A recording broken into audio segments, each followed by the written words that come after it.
Welcome back, Yola here, and we are going to not so much do a reaction of the Everything Is Love, Jay-Z, Beyonce, the Carters new album.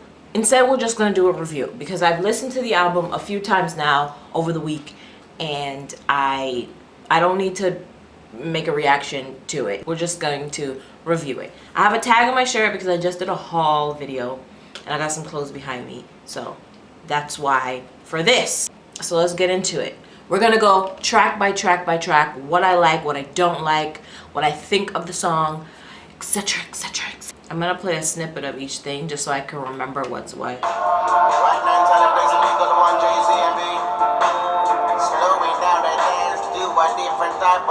I absolutely love Summer. I love that track. It is a perfect opening. It starts in with some, as you guys know, if you've watched my videos and you're familiar with me, I am Jamaican American. So if you start your album with someone speaking patois and it has the island sound, I mean, I'm gonna love it. I'm just so here for it. It just sounds so good and sultry, and Beyonce's vocals just sound so sexy, and she's talking about making love on the beach, and it's just, you're here for it. You feel the essence of what the lyrics are talking about. It just sounds great, and I think it is great. It's a great opening track. Is a great track, period. Everything I just said, sexy, great, awesome. Y'all remember this one? Remember what I said about this one? So remember in my video of the remember in my reaction to the Ape Shit video how I said that, oh, the song is just, I just hate it and it sounds like Future. So I found out it's actually Migos who co-wrote the song, and it's Quavo's vocals and Offset that we hear in the background, which I said sound like Future. And remember how I said I didn't like the song, and then as soon as Jay-Z started rapping, I started liking the song? Guess what? I like the song now. I found out Pharrell produced it. I like it. I knew it had to grow on me, and it has. It grew on me. And it's a pretty good track. It's a pretty good club fun track. I said before that I love Jay's verse. It's just, it came out of nowhere. I'm not used to him rapping like that when he's on a song with Beyonce. Her lyrics, her rapping style is just like straight Houston, so fast. Like, she's just like, Jay-Z can't even keep up almost. And I don't think he's trying to, but what I'm saying is his verse was dope. She's dope. The beat is dope. It definitely grew on me after a couple listens, and I definitely was like this by like the 4th or 5th listen, and I was like, okay, I'm here for it. I'm here for the shits. I fuck with the song, and it's probably my first like Migos song that I love. So there you go. I mean, I love T-Shirt, but I digress.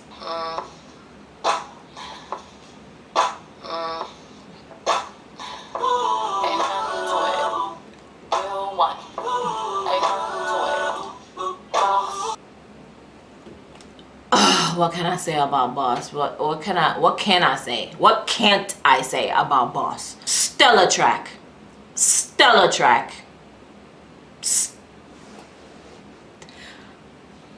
When I listen to Boss, this is gonna sound so perverted. When I listen to Boss, I think of that scene in Goodfellas when his wife was on top of him with a gun. I think of Beyonce on top of Beyonce, Beyonce on top of Beyonce. Wow, can you imagine 2 Beyoncés in a relationship? I picture Beyonce on top of Jay-Z and just like doing that and singing this song. And just, I don't know if you guys saw those promo pictures for their tour where she's like laying down next to him with her ass out. Like, I picture that when I listen to this song. Them just in bed, just being bosses, and then them just leaving their house, getting ready for their day, and walking out of their house in slow motion, just going to the studio and taking Blue to school, and just being bosses. When I listen to this track, it's just a dope ass fucking track. I don't, yeah, you know what I mean? Yeah. I can do anything.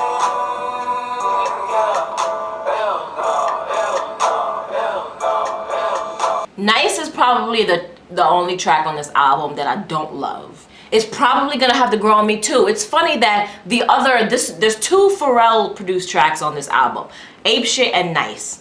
And it's funny how both of them are not my favorites. Like Ape Shit had to grow on me, and I'm feeling like Nice is gonna have to grow on me because I just don't like it on the album. It's just weird. The hook is just hell nah, hell nah, hell nah. And I know it's repetitive like that because it's supposed to be catchy, and I'm pretty sure it will eventually be catchy, but right now it sounds awkward, and it just sounds unfinished, and it just sounds boring and lackluster, and I'm just not feeling it at all. And it's unfortunate that I said all of that. It doesn't make any sense because it's a type of song where they're like bragging, they're braggadocious, like I'm so nice, I'm nicer than everybody in the industry, but you sound lazy and like you sleep and like you're high. I'm not saying they are. I'm just saying that that's the feeling I get from the track when I listen to it. It doesn't sound the way the content presumes itself. Maybe it has to crow on me. It has to crow on me. Maybe it has to grow on me, but as far as right now, I don't like Nice. And it's unfortunate because I love Pharrell, and I think it's cool that Jay-Z and Beyonce brag a little bit on their albums. You know, they have space for that. You know, they should do that. But I don't like the track, and the content doesn't really help the matter.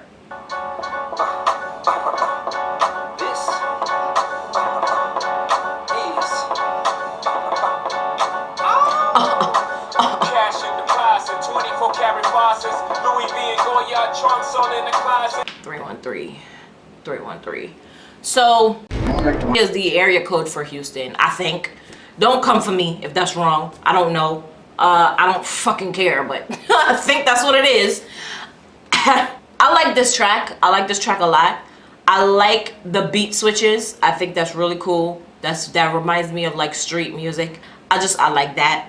As far as the verses, like I'm not really gonna get into anything lyrically because I don't remember off top what the content of each song is, but I do remember liking all the lyrics in this song.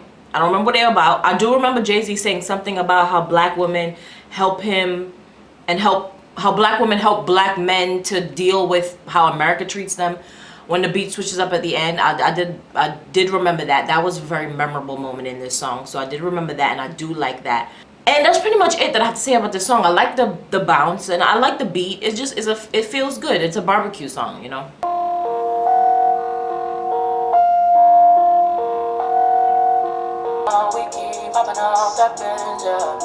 So on this track, Jay-Z and Beyonce are discussing their friends, their real friends, and people are saying that this is a direct reply to either Kanye's Real Friends track or just Kanye in general, and maybe a few other people, but most importantly Kanye, because in the hook, Beyonce repetitively says, my friends don't let me down, they don't let me drown, they constantly pull me up. And she also said, them pull me up, which I also like because that's kind of like patois I was talking about in the beginning, that the Caribbean like way of talking. We don't say they pull me up, we say them pull me up, and she's saying that. I like that. I like Beyonce this year. So them talking about what he did and if he feels a way about them not coming to their wedding, then he's not a real friend, because you have to understand that my family comes first before how I feel about you. Like, because I think Kanye said something about real family doesn't miss a wedding. A wedding is important and real family wouldn't miss a wedding. And Jay-Z said, maybe we shouldn't be friends if you can't understand that I'm not coming to your anything if I'm beefing with my wife. I can't leave her alone. And there was another thing on the internet that I heard, this is alleged, that another reason why they didn't go, and Beyonce specifically didn't want to go, was because the Rachel Roy, Becky with the good hair, the person that Jay-Z cheated on Beyonce with, was friends with Kim and was present at the wedding. She attended the wedding, and that was another reason why they didn't go. Again, that is alleged. That is what I heard. I don't know. Don't come for me. I'm just saying that is, I mean, if that's true, that's a good reason to not go to your wedding, Kanye. I'm sorry. I know we friends, but you're... Aside from that, I do like how Beyonce is being honest in this. Like, my friends are, I consider myself successful by who's around me, and my friends are rich and they keep me up, and that's why we keep coming out of that bag. Like, I have rich, successful friends that pull me up, But you know what else I will say that I didn't like this. I have my pros and cons with this song. I like how they're talking about their real friends, and and Jay's talking about Tata and how if he was to die, Tata would take care of his kids, and all of that stuff is great. And how their friends pull them up. But do you pull your friends up? Do you, Beyonce and Jay-Z, pull your friends up? Like, do you make sure your friends are good? Because you keep talking about how you pull your friends pull you up, but do you pull them up? Because I think that was Kanye's issue in the first place, was that you wasn't pulling him up. You was putting yourself over him. Now, it's one thing to pull your friends up, but it's another thing to pull your friends down. I think that's what he was trying to say. You wasn't pulling me up. You want me to pull you up, but you wasn't pulling me up. So it kind of goes both ways. So they didn't really attend to that in the track. They didn't really say anything about that. Like, you mentioned, yo, you made me look bad and you came at me, and friends don't do that. But you didn't mention what you did to him. And mind you, I'm not defending Kanye coon ass. I don't fuck with him either. But as far as, like, I'm trying to be fair, I can see both sides to the coin. So they didn't really talk about that. And so that's still kind of up in the air. If y'all don't want to be friends, fine. But don't try to be like, we not friends because of yo ass.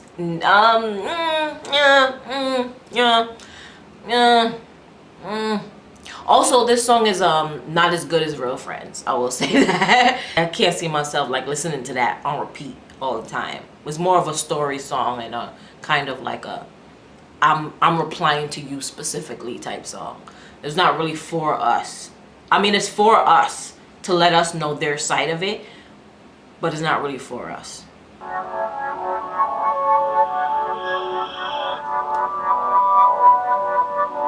No need to ask, you heard about us. No need to ask, you heard about us. Already know you know about us.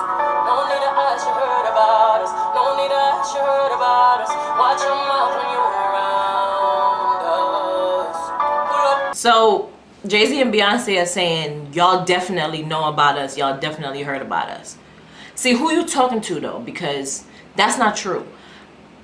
Jay-Z was on a train in a subway in New York City, sat next to an old white lady who did not know who he was. He went to Paris or Korea or somewhere, and there was a bunch of paparazzi around him, and a Korean man went up to him and was like, hey, who are you? How come, who are you? And Jay-Z was like, who are you? He was clearly offended. So that person didn't know about Jay-Z. And same thing with Beyonce. When Beyonce was doing her Girls Run the World video, she met with a few African dancers who didn't know who she was. So who you talking about? I hope you're not talking about everybody, because everybody don't know y'all.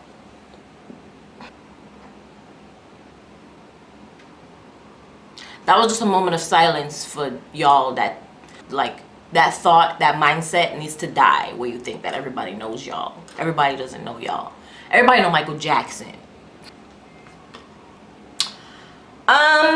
Before we move on, this song is, once again, they're on their brag shit, which I like. I don't hate when they brag. I just hope they know that when they brag, there's people who care and there's people who don't really care. Because their brag songs aren't really fun. They're not really the ones that we go back to. But it's nice for you to let us know, that, whatever. At the end of the beginning hook, she said, watch your mouth when you talk about us or something. And that reminded me of when 106 in Park said something about Blue Ivy's hair, and then 106 in Park was canceled. So yeah, I agree. People should watch their mouth when they talk about them, because your job could be on the line. But I'm gonna talk about them. I'm a fan of both of them. I am able to be, what is the word? I can't think of any words when I come on camera. I'm not the type of fan who's just like gonna praise you no matter what you do. Like, nobody's perfect. Beyonce has a song where she says being perfect is like, that's literally what she said. So we both know she's not perfect. All of us know neither of them are perfect. So I'm not gonna come on here and act like oh, they're so perfect, they can't do anything wrong. That's not true. I love them both enough to know that they can do wrong. I do wrong. My mother. Does that mean that I don't love them because they do wrong? When somebody on the online said this, but when your friend is about to jump off a cliff, you're not gonna be like, yeah, do it. You're gonna fucking let them know, hey, are you stupid? Get your ass back over here. That's how you're supposed to treat people you love. Anyways, I'm going way off tangent. Heard About Us is a fine track. It's fine. As far as the content, I said what I said about it already. The song, I mean, it's hit or miss for me. We can move on. Can you tell us about love? About sensitivity. It's about passion. Man, what a beautiful fucking track. What a beautiful fucking song. What this song is about is the black effect on America, maybe even the world. It is about culture. This song is about culture. Jay-Z even says in the song, they even steal cornrows. I saw Kim at the movie whatever awards. I didn't watch the movie or whatever awards, but I saw Tiffany Haddish's monologue on YouTube, and she had cornrows in her hair, and I just wanted to strangle her. Moving on, I love the beginning scripture, and I know it's not a scripture, but I'm gonna call it a scripture, of that lady. It's like Jay-Z and Beyonce went to the Caribbean and just got all the Caribbean people to like just go on record for them.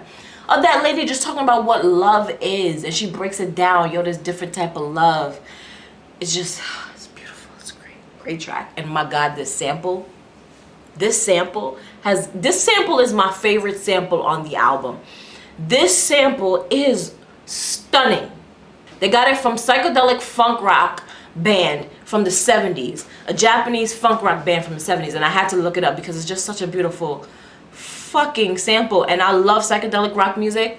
My favorite band is Tame Impala, and they make that type of music, psychedelic music. My favorite song is from Tame Impala. So I just felt so close to this damn track. It's just culture. It just feels good to listen to it. And it's poetry too. That's the song on here that's poetry. Black Effect. You guys listen to it. That's the track.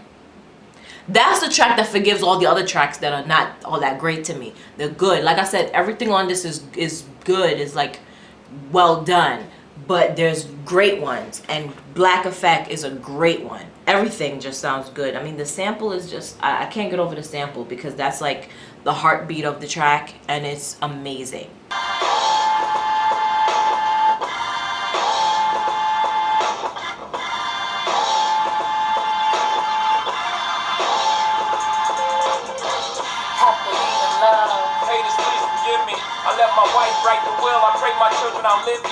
So Love Happy is the track where Jay-Z and Beyonce are like doing their back and forth Jadakiss Styles P style of rap. They're battle rapping each other. It's really cute. Kanye and Jay-Z did something similar on Watch the Throne on their song. I think it was Gotta Have It, where they went LOL at America. That song, they did that back and forth. Jay-Z and Beyonce does it lovely on Love Happy, where they talk about Jay's infidelities, and Beyonce has this really funny part where she's like, you messed up the stone and we had to get remarried, and you lucky I didn't kill you when I met that bitch. And Jay-Z's like, all right, calm down. And Beyonce's like, yeah, we telling these people the truth, ain't we being honest, right? Beyonce is like, ever since Lemonade, she's not playing with him. She's not playing with him. On songs, she's not playing with him. And I love it. I'm here for it. I like that. I like the personalities coming out in the music. And I will say this, Jay-Z's personality always comes out in his music, but this is like the first time where Beyonce's personality is like very on the forefront. She's not just sultrous Beyonce or just booty popping Beyonce. She's like everything Beyonce. She's wife Beyonce, she's angry wife Beyonce, she's happy wife Beyonce, she's mommy Beyonce, she's on her trap shit, her rap shit Beyonce, on her don't fuck with me Beyonce, on her you ain't my friend no more Beyonce, like I'm talking to you Beyonce, and y'all don't mess with me Beyonce. Houston shit, Beyonce. I fuck with how her personality is on the forefront throughout this whole thing, and you hear it in the voice, in her inflection. She's bringing everything to the shit. Her cadence is better than Jay-Z's on this album, and you know that's not I'm not dissing anybody because I love Jay-Z. He's my favorite rapper since I was like 7-8 years old, and Beyonce is killing him on this album.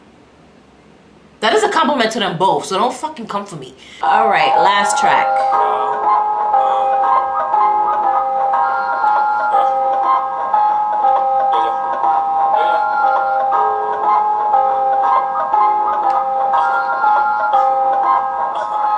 Put it on ice. Celebrate that we made it. I put it on right. Lord knows it takes hell of So Salute is another track similar to Ape Shit where Beyonce and Jay-Z are just proclaiming, yo, we made it. We made it. Not just in Black America, but in America, we made it. We're successful Black millionaires, billionaires with integrity and respect in this country. Like, we have property, we have businesses, we have land. We have made it in the world. We're phenomenal, we're brilliant, we're talented, we're rich, we're wealthy, we have loyalty, we have a family, because having family is wealth. We made it. We have these kids, we have each other. We passed the humps in our marriage. We passed all the lawsuits, all the times we've gotten sued. We've broken records. We out here. Salute to us. Salute to our fans who have helped us get here. Salute to the executives. Salute to the producers and the songwriters. Salute to us as a unit. Black love, and we're healthy. And we're young and beautiful. Like, just, that's what this whole song is about.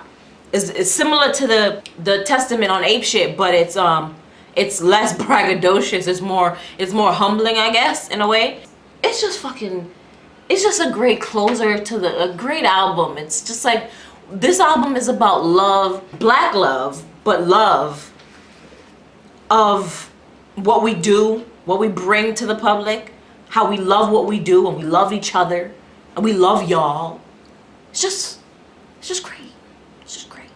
And there's a shout out from big sister Blue Ivy to little brother and little sister Rumi and Sir at the end of this track. And there's also a salute to them and a shout out to them at the end of Boss, which is cute, it's sweet. I will say Blue Ivy sounds not like how I thought she would sound. She sounds like a private school child.